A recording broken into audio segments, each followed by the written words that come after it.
Hey, this is Stephen Platinum, your friend in wrestling with Platinum versus Impact. This is from March 9th, 2021. We open the show. What's the theme of this show? They set up some big shit, and they actually had something that happened at the end that felt very big and very consequential. The contract signing thing, not my cup of tea, but I won't say that it was ineffective. How's that? Pretty good, huh? And then there's a couple of still glaring problems, not the least of which is everything feels less consequential. I don't know how they can escape that with no crowd there. But it just feels like an exercise in an exercise as opposed to something happening of consequence. We had our first match. Kiera Hogan's tag partner, Tasha Steele against Jazz, and of course Jordan Grace is there at ringside for her. We open up with Kiera Hogan talking trash. Match happens. At the end of the day, Jordan pulls Kiera Hogan down, and Jazz locks in the STF for the submission win. Right?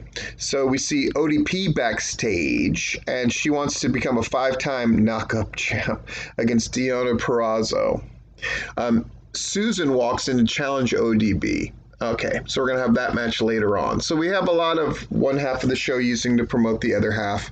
It is what it is, I suppose. Trey Miguel has a little thing where he confronts his friend Sam about aligning with Sami Callihan, and he challenges Miguel to a fight tonight. Trey's reluctant, but eventually accepts when he gets prodded into it. Match number 2, we got Raju and Shera against Sabin and James Storm. Bit of a foregone conclusion match, and of course Chris Sabin and James Storm win the match. That is pretty good, but very forgettable. Reno Scum and XXXL argue backstage. Decay enters. Reno Scum accepts the challenge from Steve and Taurus at Sacrifice. Aha! Violent by Design is confronted by James Storm and Sabin.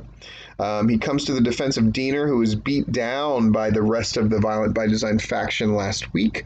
Diener attacks both of them, and so does Violent by Design. So that's what you get for being a nice guy, I guess. Brian Myers is backstage with Scott D'Amore. There's a lot of Scott D'Amore tonight, though I think Scott D'Amore at the very end was incredibly appropriate. Right here, he's looking over Myers' lawsuit. Silly. Myers says if he eliminates Eddie Edwards from history, they'll have no problem.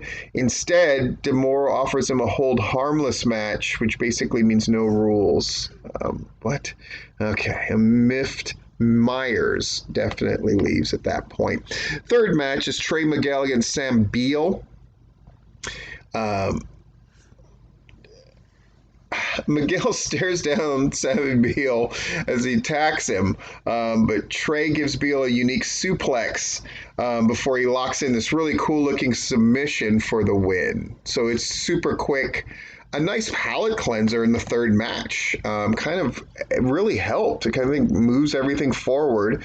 We got in a good hour with a lot of kind of promo stuff as opposed to just match. After the match, Sammy hacks the Impact Zone. And when the lights come back on, we see him pile driving Beal. Backstage, we got Storm and Sabin calling Young a snake. They're coming up there to whoop Violent by Design, and here comes Jake Something to offer his support because he knows Eric Young will be doing the same for his squad.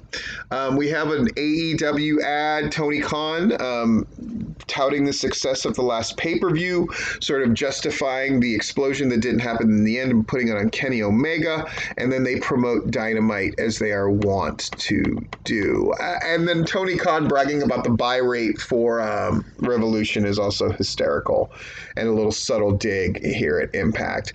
D'Amore is backstage with the Good Brothers and Finn Juice.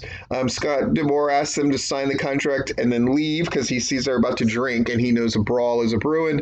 They have shots. Finn Juice throws their shots at the Good Brothers' faces and a brawl breaks out.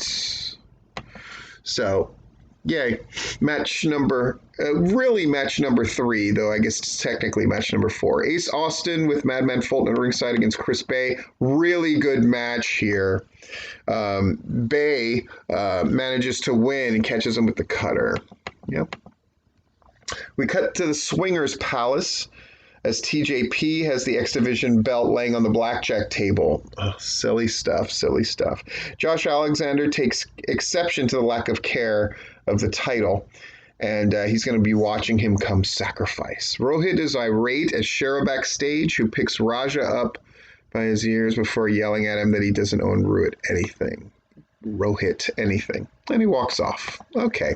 A lot of angle stuff being done. I ain't mad at it. We do have the pay-per-view this Saturday, I believe. Match number 5 is ODB against Susan. Really silly stuff here, again, which just doesn't play when there's not a crowd. It's the kind of stuff you would see at an indie show, like I'm rubbing my boobs and you're facing my boobs, and all this stuff which just doesn't play when there's not a crowd. It's very strange. ODP wins, unfortunately.